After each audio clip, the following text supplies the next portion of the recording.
algo realmente, aos olhos humanos, impossível. Mas eu quero te dizer uma coisa na manhã de hoje: para Deus não há impossíveis. E hoje nós temos diante de nós uma oração, e uma oração com 4 pedidos. O apóstolo Paulo ora e ele faz 4 pedidos a Deus. E quando eu olho para isso, eu percebo que o apóstolo Paulo, ele não era apenas alguém que escrevia, ele não era alguém apenas da doutrina, mas ele também era uma pessoa voltada para a intercessão, para a prática, para a oração. Ele acreditava no poder de Deus para transformar as circunstâncias e para abençoar seu povo. Era assim que o apóstolo Paulo via a vida. E quando nós olhamos para o versículo 14, você vai observar comigo que ele vai dizer assim: por esta causa me ponho de joelhos diante do Pai. Eu diria para você que Paulo ora de joelhos. E talvez você diga: qual o problema, pastor? Mas orar de joelhos não era algo muito comum entre os israelitas. Costumeiramente eles oravam estendendo as mãos e em pé. Era assim que eles oravam. Mas eu tenho que dizer para você uma coisa: por um lado, não importa a maneira como você esteja orando. Você pode orar de joelhos, você pode orar em pé, você pode orar deitado. Imagina uma pessoa enferma que não consegue sair do seu leito e precisa ficar deitado. Ela vai deixar de orar? Não, ela vai orar e Deus irá ouvi-la. Mas ao mesmo tempo eu preciso também pensar como um grande autor chamado William Hendrickson. William Hendrickson, ele diz também, por outro lado, que as nossas orações não podem ser orações com posições desajeitadas, de qualquer forma, de qualquer maneira. Mas aqui Paulo ora de joelhos, porque ele era alguém que estava completamente quebrantado diante da presença de Deus. E aqui aparece a primeira pessoa da Santíssima Trindade. Quem é? O Pai. Não é isso? Então eu me ponho de joelhos diante do Pai, porque ele acreditava que aquele que revelara a ele verdades tão preciosas sobre o que Deus fez, unindo os 2 povos diferentes, esse Deus era poderoso para fazer infinitamente mais, para trazer bênçãos, para realizar ainda outras atividades extraordinárias. E eu queria, na manhã de hoje, que você ficasse com a sua mente muito focada nisso. Nós não oramos a um Deus que esteja com a sua mão encolhida. Nós não oramos a um Deus que não se move, que não é espírito. Ele é espírito. E ele tem poder, um poder inesgotável de nos abençoar e de fazer aquilo que ele deseja fazer. Então o apóstolo Paulo, ele ora dessa forma, porque ele está agradecido porque Deus está formando uma nova sociedade. E essa sociedade agora, queridos, não tem mais barreira entre povos. Agora nós temos gentios, nós temos judeus, nós temos gente rica e nós temos gente pobre. Nós temos homens e nós temos mulheres. Então, esse novo povo que Deus cria e salva, ele é um povo maravilhoso, uma nova sociedade. Era o desejo de Deus, desde o início, unir todas as pessoas, judeus e gentios, unidos. E quando nós pensamos em unidade, é maravilhoso quando nós estamos vivendo essa expressão de unidade. Unidade na igreja, unidade na família, unidade nas amizades, é algo maravilhoso que Deus proporciona. Eu diria para você que a unidade que nos leva a ter o mesmo sentimento que nossos irmãos. É a unidade que faz com que a gente se condoa daquele que é nosso querido e que está vivendo um momento adverso. É justamente a amizade e essa unidade maravilhosa que nos leva a visitar, a ir orar, a acompanhar aquele que sofre e aquele que carece de amor e atenção. E quando nós olhamos na sequência, depois de analisarmos esse primeiro verso, ele diz assim: de quem toma o nome toda a família, tanto no céu como sobre a terra. Ele está dizendo para nós que existe uma só família agora. Você pode ser mais claro, eu posso ser mais escuro, você pode ser mulher, eu sou homem, mas todos nós agora fazemos parte de uma nova família. É um povo só, não há mais distinção.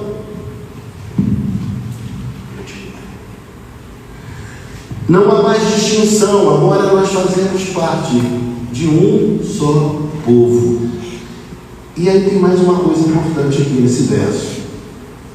Tanto no céu como sobre a terra. Quando nós pensamos no céu, nós pensamos na igreja. Quando nós pensamos no céu, nós pensamos na igreja. Ninguém lembra? Hã? Celestial. Certo? Mas nós estamos pensando na igreja triunfante. Grave esses conceitos. É a igreja triunfante. É a igreja que já está nos céus. E quando nós pensamos na terra, nós pensamos em quê, meus irmãos? Na igreja militante. Então, na igreja militante, nós temos um povo só, é uma igreja só, mas já tem alguns irmãos que estão nos céus. Mas nós ainda estamos na terra trabalhando, levando a mensagem de Cristo e o seu amor às pessoas. Então, ele acredita, ele ora, esse Pai que tem um povo só, um povo que parte já está no céu e que parte está na terra. Então veja que o nosso destino é um destino seguro. Depois no verso 16 o texto vai nos dizer assim: para que, segundo a riqueza da sua glória, o nosso Deus tem recursos inesgotáveis para nos abençoar e para fazer aquilo que Ele deseja executar na história. Quando eu entendo isso, como não orar a esse Deus, como não falar para Ele das minhas petições, das minhas necessidades, daquilo que eu anseio, daquilo que eu desejo? Como não fazer isso? Mas o apóstolo Paulo ele ora de forma ainda mais segura, sabe por quê? Porque ele havia recebido de Deus algumas revelações. E o curioso é que, mesmo recebendo a revelação de Deus, ele ora para que elas se consumem, para que elas se tornem reais, irmãos. Que coisa interessante nós olharmos isso.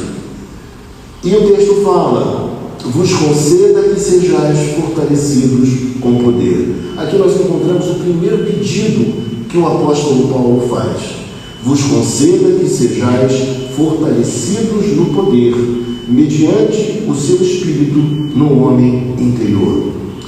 Então Paulo vai pedir a Deus que nós, eu e você, que o povo do Senhor, que nós sejamos fortalecidos com poder. Mas o poder aqui não é poder para, como eu poderia dizer, não é para nós rodopiarmos, para nós fazermos coisas estranhas, como nós vemos pela tela do nosso computador ou do nosso celular. Quando ele fala aqui que nós precisamos de poder, esse poder é para amar. Irmãos, não existe algo tão desafiador como amar. Porque amar não é meramente gostar. Amar não é meramente estar apaixonado. Mas amar é justamente fazer coisas concretas em prol do outro. Isso é amor. E por vezes amar envolve nós ultrapassarmos barreiras relacionais, sentimentos, preferências. Tudo isso faz parte dessa realidade. Então ele pede a Deus que nós sejamos fortalecidos com poder e poder para amar. E quando nós olhamos na sequência desse verso, o texto vai dizer para nós: mediante o seu Espírito no homem interior. Primeira pergunta que eu faço à igreja: o Espírito é qual pessoa da Trindade? Terceira pessoa da Santíssima Trindade. Mas é bom frisar a você que não há hierarquia, tá, gente? Não há hierarquia. Para fins didáticos, nós chamamos da terceira pessoa da Santíssima Trindade. Mas ele fala no espírito interior, no homem interior.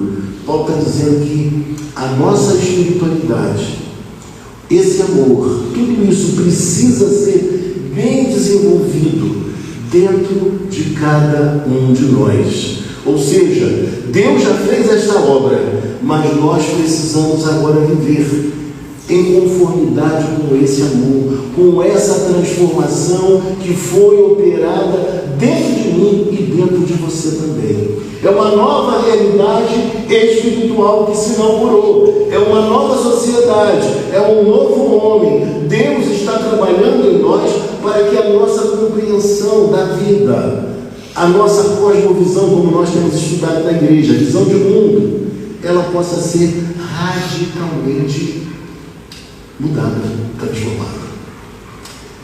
Essa semana uma pessoa me mandou uma mensagem e queria minha opinião, como várias pessoas me mandam, queria minha opinião.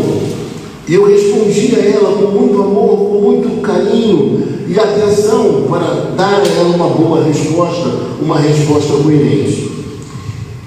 E a pessoa trazia um vídeo no qual um homem falava coisas muito boas, mas que não chegava ao ponto de ser tão amplo, tão grande, tão belo, tão em conformidade com as Escrituras Sagradas. E eu falei para ele da seguinte maneira: na verdade, o que ele fala tem parte de luz, tem um pouco de luz, só que o Evangelho está para além do que esse homem está dizendo. E eu não consigo fazer uma dicotomia, uma divisão entre a minha maneira de ver a vida pela ótica cristã e deixar por um momento de ver pela ótica cristã para ver de uma outra forma o que está acontecendo. Não há como fazer essa dicotomia. Tudo que nós vivemos passa pelos nossos óculos, passa pela nossa lente, passa pela lente do Evangelho. Então, nós avaliamos, nós criticamos a partir da lente do Evangelho. Então, eu não posso abrir mão da minha compreensão cristã por um minuto que seja, por um momento que seja, para avaliar algo de uma outra forma. Porque eu sei que as demais visões, elas estão comprometidas com valores que não são valores do reino de Deus. Isso parece um pouco estreito na mente de algumas pessoas, mas não é. Porque aquilo que nós encontramos na cosmovisão cristã, na palavra de Deus, visa a felicidade, o bem-estar, a espiritualidade de cada um de nós.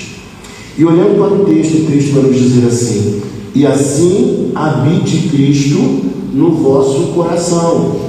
Versículo 17. Eu faço uma pergunta a você: Cristo, qual é a pessoa da Santíssima Trindade? Ele é a segunda pessoa da Santíssima Trindade. Então veja uma coisa: a oração que o apóstolo Paulo faz é uma oração trinitariana, ou seja, é uma oração que abarca a Trindade. A teologia dele também é uma teologia equilibrada. Paulo está dizendo então que assim habite Cristo no vosso coração. Talvez você me pergunte: mas Paulo, pastor, será que Paulo não entendia que nós, como cristãos, já temos Cristo em nosso coração? Sim, Paulo sabia disso. Mas o que Paulo está querendo dizer é que isso precisa ser estendido, aprimorado, alavancado. Não precisa ficar como está, tem de aumentar, tem de crescer. Então assim habite Cristo no vosso coração pela fé, estando vós arraigados e alicerçados em amor. Olhe para a tela e veja duas expressões que aparecem ali. A primeira expressão é arraigados, ou seja, nós temos aqui uma comparação, uma metáfora, poderíamos dizer assim, de uma árvore bem plantada. Então a imagem é uma imagem da botânica, né? Uma árvore bem plantada, arraigada. Nós estamos profundamente plantados, arraigados em amor. E depois, para fortificar ainda mais essa expressão, ele vai usar que expressão? Arraigados e alicerçados. Agora, a linguagem é uma linguagem da arquitetura, da engenharia, não é isso? Estou certo?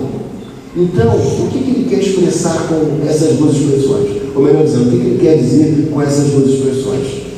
Ele quer firmar na mente daqueles que leriam esse texto, como para nós hoje também aqui, algo muito importante, que a estabilidade da nossa vida espiritual, ela está no amor.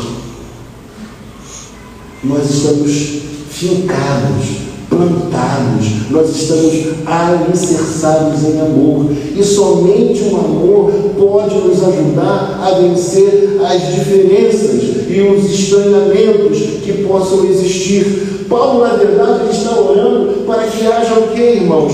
Unidade na igreja, para que gentios e judeus, eles possam se entrosar e conviver bem, apesar das suas diferenças.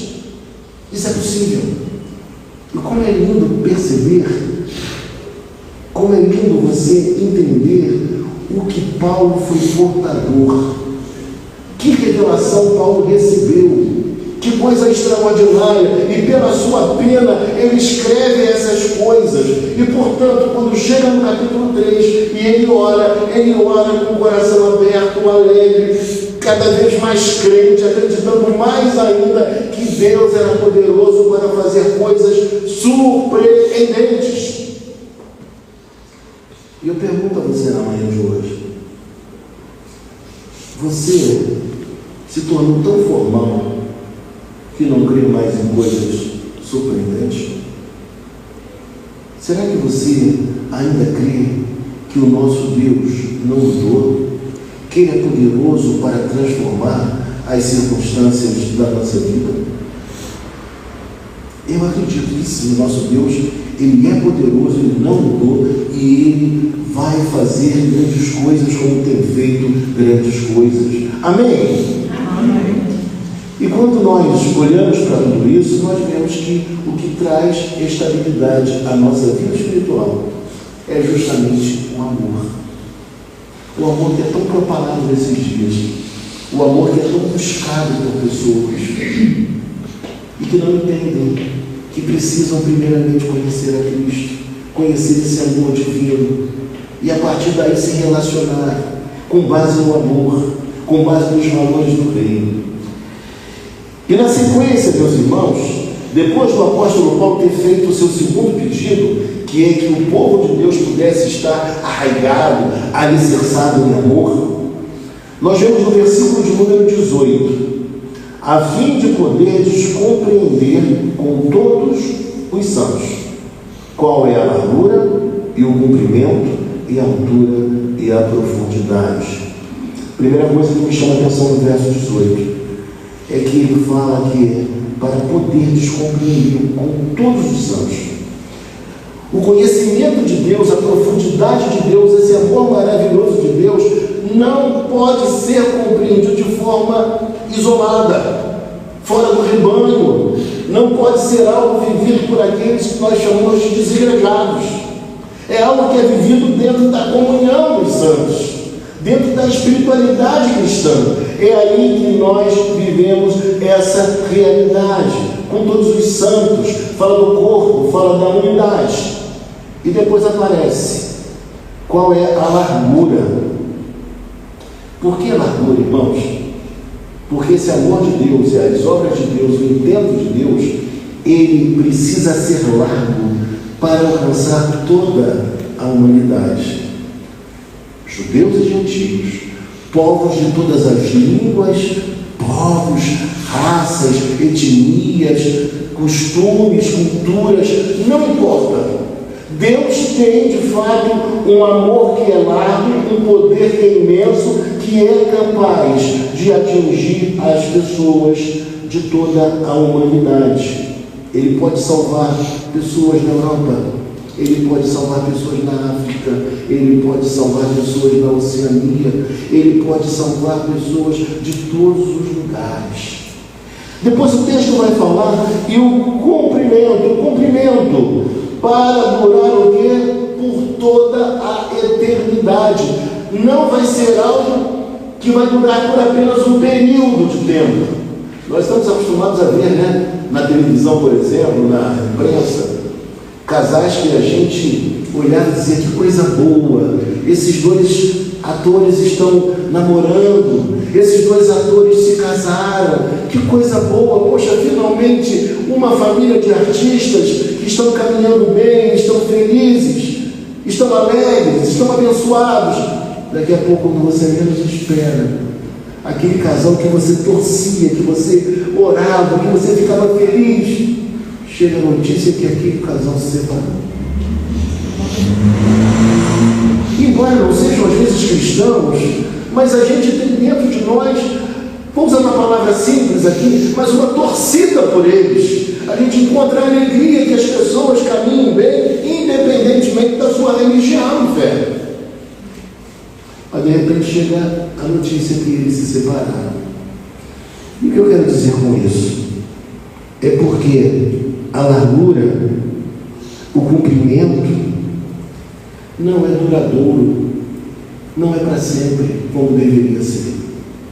Mas o amor de Deus, ele vai para além das relações humanas e ele adentra a eternidade. Ele nos ama hoje aqui, mas a sua promessa também é dele continuar nos amando por toda a eternidade. Nós somos dele, somos objetos do seu amor e ele nos ama. Acabou, ponto final. Portanto, cumprimento pode durar e vai durar, para durar por toda a eternidade. E a altura, irmãos? Não é interessante isso? Por que essa altura? A altura nos leva a pensar que Deus é poderoso para nos conduzir ao céu. Não importa a pessoa, não importa quem seja, não importa a realidade, Deus é poderoso para nos levar ao céu. E por último, o texto fala: e a profundidade. Profundidade, meus irmãos, para alcançar o perdido, aquela pessoa que nem você acredita que ela possa mudar de vida e se converter. Mas graças a Deus, Deus não se baseia na minha forma de enxergar, na minha maneira de aquilatar as pessoas. Então Ele é tão poderoso, Ele é tão maravilhoso, que Ele tem condição de ir lá no mais profundo abismo e buscar pessoas e salvá-las. A Bíblia fala para nós no Salmo 139, se suba aos céus, se desça ao mais profundo abismo, lá estás também.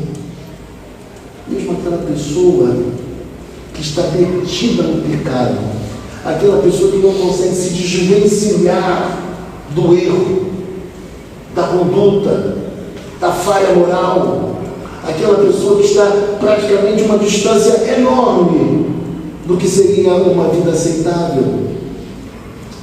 Até essas pessoas, Deus tem o poder de transformá-las, de alcançá-las, de buscá-las.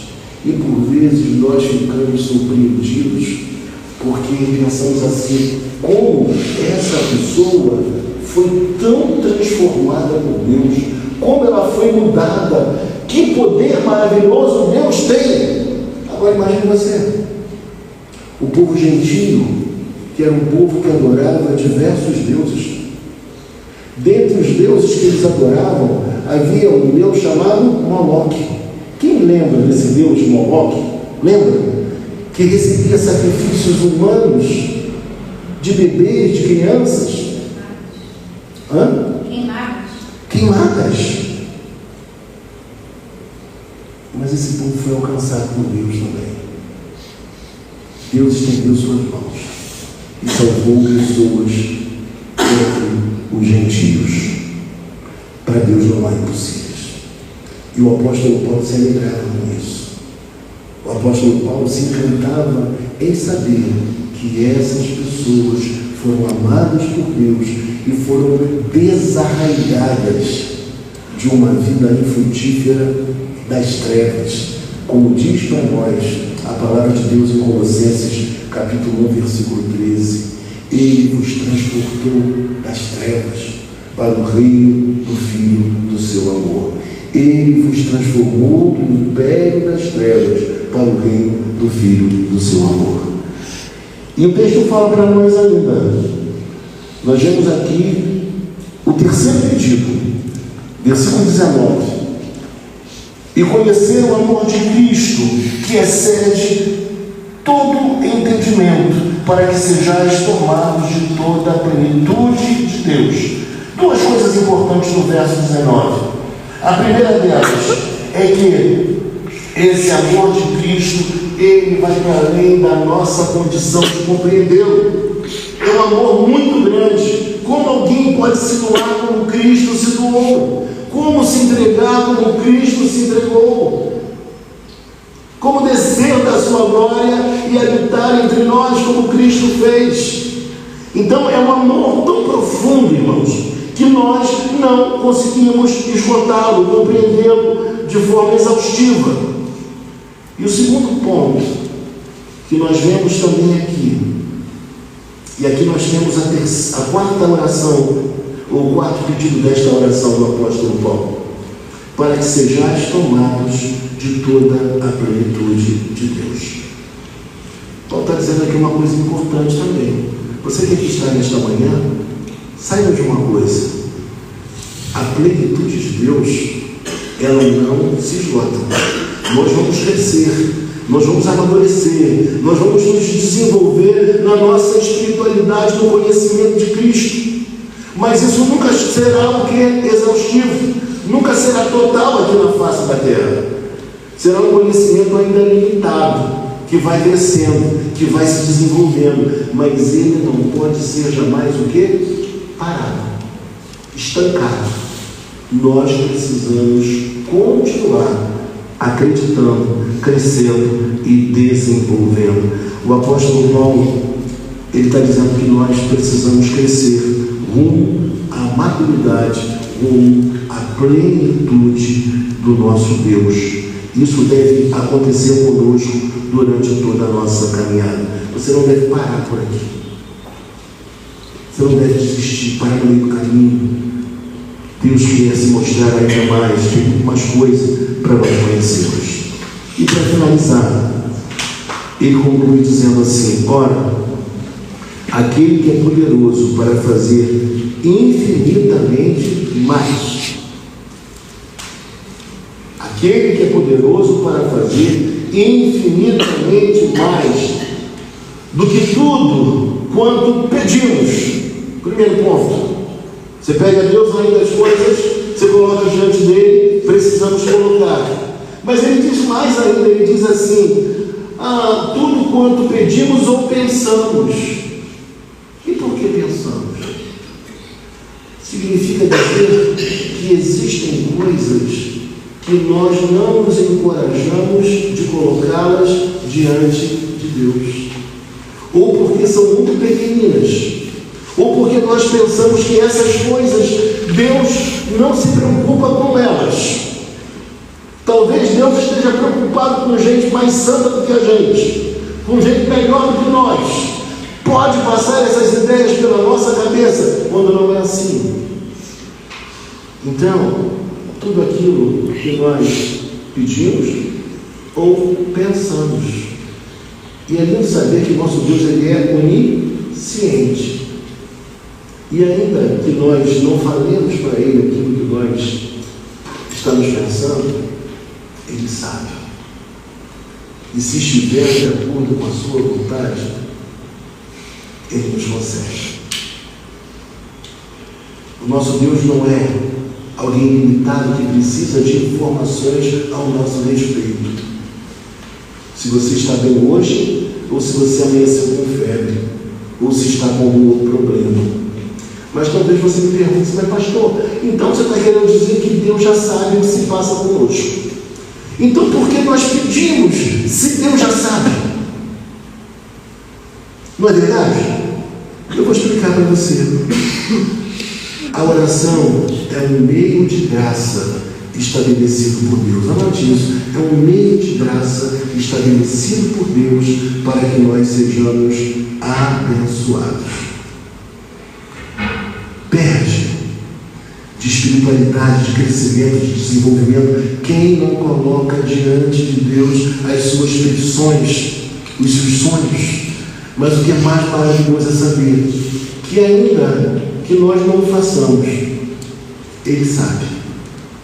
Por isso o texto diz para nós: tudo quanto pedimos ou pensamos, conforme o seu poder que opera em nós.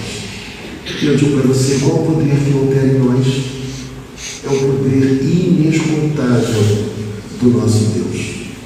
Ele tem um poder inesgotável para transformar nossa vida, para mudar nossas circunstâncias, para fazer coisas boas que talvez até nós mesmos, que somos cristãos, estejamos pensando que Deus nos esqueceu quando ou que elas não ocorrerão entre nós.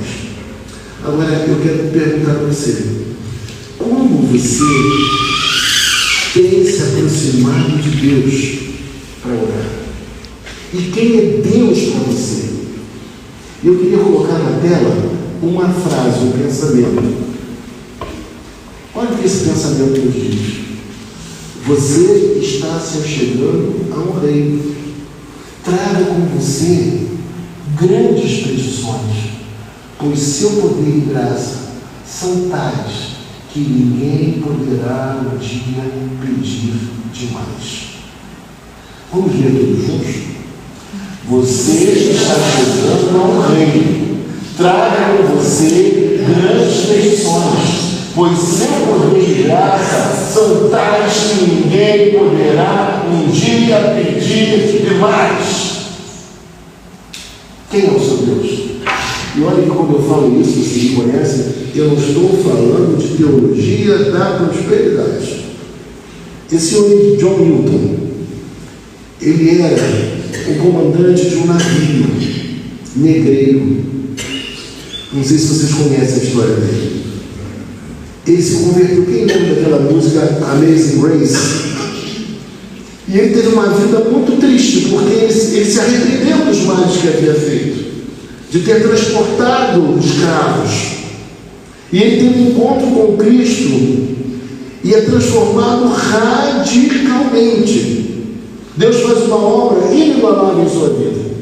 E quando nós lemos esse pensamento dele, eu preciso olhar nessa ótica, que o Deus que o salvou era e é de fato um Deus grandioso e que faz maravilhas nas nossas vidas, como também fez na vida dele. E você que está aqui nesta manhã, eu quero te dizer que o nosso Deus, revelado em Jesus Cristo, Ele tem poder para transformar as circunstâncias, por mais perversas que elas sejam, as suas dificuldades, por maiores que sejam. Ele é poderoso para mudar as circunstâncias da nossa vida. É Ele quem tira de nós a tristeza e coloca em nosso coração a alegria. É Ele que nos faz dançar na sua presença, porque Ele mudou o quadro que parecia tão perverso e que nunca se distanciaria de nós. O nosso Deus é poderoso para isso. Mas, meus irmãos, sabe qual é a grande questão?